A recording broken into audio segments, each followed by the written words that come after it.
When calculating interest, we have two formulas that we can use. We have a compound interest formula and a continuous interest formula.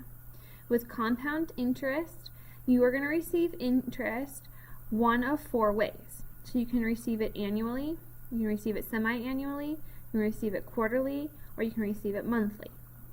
With continuous interest, you're going to continuously receive that interest that you are earning on the amount of money that you have deposited.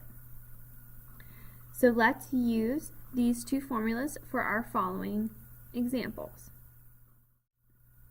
In our first problem, it says that we are given $1,100 was deposited into a savings account. The account has an interest of 3.2% that is compounded monthly.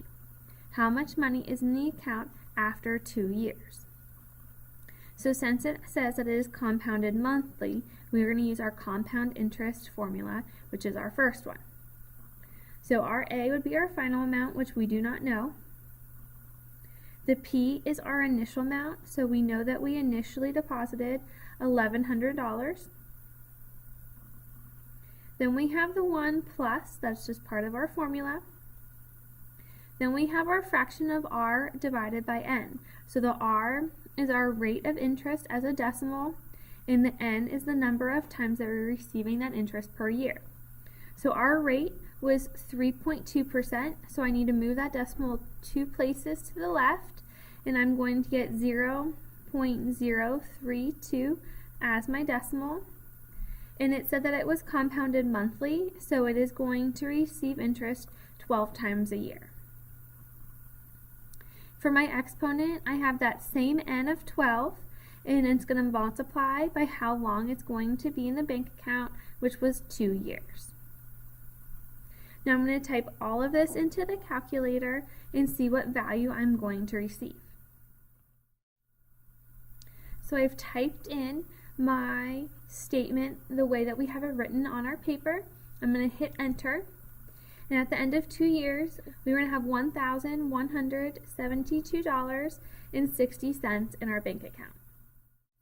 For the second one, it says suppose $5,000 is put into an account that pays 4% compounded continuously.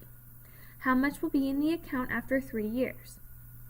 Well, since this one says compounded continuously, we're going to use our continuous interest formula here on the right. So the A is still our final amount that we want to find. Our P is still the initial amount that we started with, so $5,000. E is our irrational number. R and T in our exponent is the rate as a decimal for the interest and how long. So this time our rate was 4%. I need to move my decimal point 2 places to the left to get the decimal of 0.04. And we are going to have the money in our account for 3 years. So like I did on the previous problem, I'm going to type this into the calculator and see what value I receive.